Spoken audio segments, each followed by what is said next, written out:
आपकी अदालते জর্জ ফার্নান্ডেজের বিরুদ্ধে অভিযোগ হলো যে রাজনীতিতে ইনি সুবিধেবাদের আশ্রয় নিয়েছেন।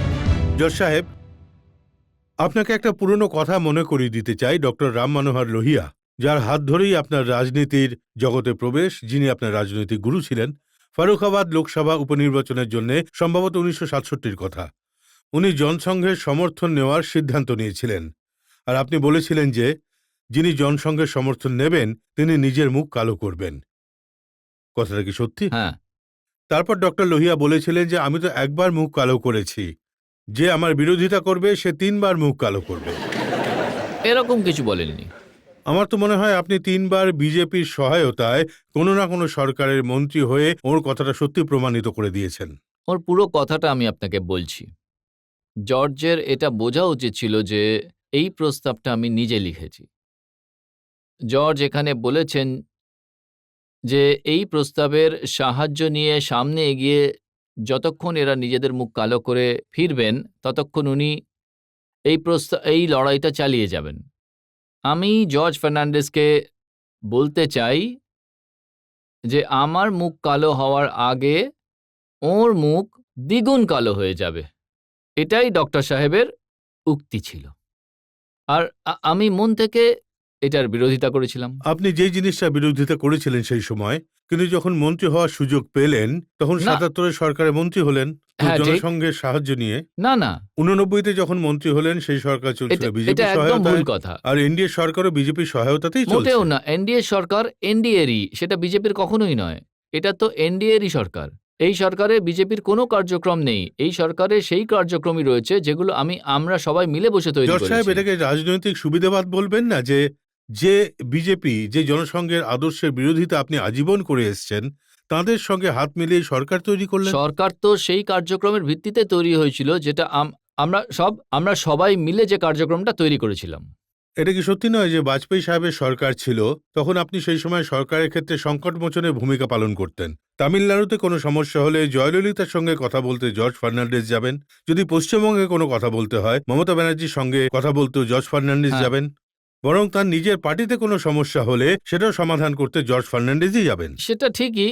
তো যদি লোকজন মনে করে থাকেন যে ভাই এই লোকটা কোনো একটা দলের কেনা গোলাম নয়, এই লোকটা সোজাসুজিভাবে যেটা সত্যি সেই সত্যিটাকেই তুলে ধরবে, তাতে তো আমি আপত্তিজনক কিছু দেখতে পাচ্ছি না। আপত্তি এখানেই যে সেই ভদ্রলোকই নিজের ক্ষমতাকে কাজে লাগালেন এনডিএকে ভাঙার জন্যে। যে করুণানিধি এনডিএর সঙ্গে ছিলেন আপনি তাকে বিদায় করে দিলেন। যে ওমপ্রকাশ চৌটালা এনডিএর সাথে ছিলেন তারও পাত্তারি আপনি গুটিয়ে দিলেন। না, আমি ওর পাত্তারি গোটাইনি। উনি নিজেই কাণ্ড ঘটিয়েছিলেন। আপনি কনভেনার ছিলেন। কনভিনার অনেক চেষ্টা করেছিলেন যে এটা না হোক। অনেক চেষ্টা করেছিলেন। কিন্তু ওকে বাঁচাতে পারেননি। আপনি বলছেন যে আপনি চেয়েছিলেন করুণানিধি এনডিএতে থাকুন। অবশ্যই। আপনি চেয়েছিলেন ওমপ্রকাশ চৌটালা এনডিএতে একদম। থাকুন। আপনি চেয়েছিলেন রামবিলাস পাসোয়ানও এনডিএতে থাকুন। না যান, ওরা বাইরে না যান। তো কেমন কনভেনার যার চাওয়া না চাওয়ার কোনো দামই নেই? কনভিনারের চাওয়া পাওয়াতে কি এসে যায়? কনভিনার তো কনভিনারই, যিনি মিটিং ঠিক করেন। দেখুন, এক্ষুনি আপনি বলছিলেন এই যে সরকারটা এটা এনডিএ সরকার ছিল, হ্যাঁ, ঠিক। এটা কোনো বিজেপি সরকার ছিল না। হ্যাঁ, ঠিক কথা। কিন্তু সেখানে যদি এনডিএর কনভেনারের কথাই শোনা না হয় তাহলে কি বিজেপি নেতাদের দেখুন, কথা শোনা হয়? কনভিনারের কাজ কিন্তু খুবই সীমিত। কনভিনার তো যেসব সমস্যা রয়েছে সেই সব সমস্যার জন্য মিটিং ইত্যাদি আয়োজন করার যে সিদ্ধান্ত হয় সেই সিদ্ধান্তগুলো বাস্তবায়িত করা পর্যন্ত কনভিনারের কাজ সীমিত। এটা কার সিদ্ধান্ত? সিদ্ধান্ত তো যে স্তরে নেওয়া হয়েছিল সেটা আমি এখন বলতে পারবো না। জনতার অন্ততপক্ষে এটা জানা উচিত যে কে। এইটা যদি এনডিএর কনভেনারের নেওয়া সিদ্ধান্ত না হয় তাহলে এটা কার সিদ্ধান্ত ছিল? দেখুন, সিদ্ধান্ত তো কখনো কখনো এমনভাবেও নেওয়া হয় যখন কারোর যদি দূরে যাওয়ার থাকে তখন তিনিও সেই রকম একটা পরিস্থিতি তৈরি করেন। ওই যে আপনি থার্ড রোতে, হ্যাঁ প্রশ্ন করুন।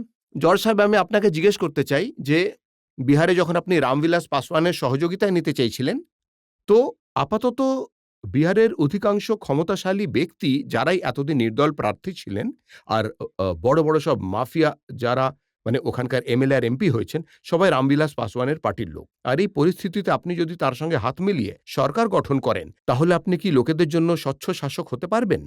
আগের থেকে ভালো সরকার দিতে পারবেন? দেখুন, ওনার সঙ্গে কে কে রয়েছেন সেই বিষয়ে আমার তেমনভাবে জানা নেই। এমন লোক জজ সাহেব যারা কিনা কুখ্যাত সব অপরাধী, এমন অনেকে আছেন যারা এখন জেলে রয়েছে, যাদের বিরুদ্ধে কিডন্যাপিং এর অভিযোগ রয়েছে। মুন্না শুক্লা বলে একজন এমএলএ, রাজেন তিওয়ারি বলে এমএলএ আছেন, সুরাজ ভান, এরকম সব লোকেদের নিয়ে আপনি সরকার বানাবেন? তো এইটা নিয়ে এই ব্যাপারে রামবিলাসের সঙ্গে কথা বলুন। এ ব্যাপারে আমি ওর সঙ্গে কথা বলে নেব। কারণ লালু যাদব সদ্যই বলেছেন যে রামবিলাস পাসওয়ান আসলে যত অপরাধী ব্যক্তিত্ব রয়েছে বিহারের রাজনীতিতে তাদের সবাইকে নিজের পক্ষে টেনে নিয়েছেন। ওখানকার যা পরিস্থিতি তাতে উনি আর কী বা করবেন? আসলে ওখানে যতদিন না ক্ষমতায় কোনো বদল আসবে ততদিন অন্য কিছু হবেই না। কিন্তু ক্ষমতা হাত বদলের জন্য অপরাধীদের সাহায্য নিতে হবে। না, আমাকে এখন যখন এই কথাটা বলে দেওয়া হলো, তো আমি রামবিলাসের সঙ্গে এই ব্যাপারে কথা বলে নেব। তো এতদিন কি আপনি এই ব্যাপারে কিছুই জানতেন না? না, সবার আপনি যে নামগুলো বললেন তাদের ব্যাপারে আমার জজ সত্যিই সাহেব, জানা এসব ছিল না। নামগুলো এক নাগারে দীর্ঘদিন ধরে খবরের কাগজে ছাপা হচ্ছে, হ্যাঁ, আর কিন্তু- লালু যাদব প্রত্যেকদিন এই নামগুলো তুলে তুলেই বক্তব্য রাখেন। হ্যাঁ, কিন্তু আমি তো লালু যাদবের কোনো বক্তব্য কোনোদিন পড়িও না।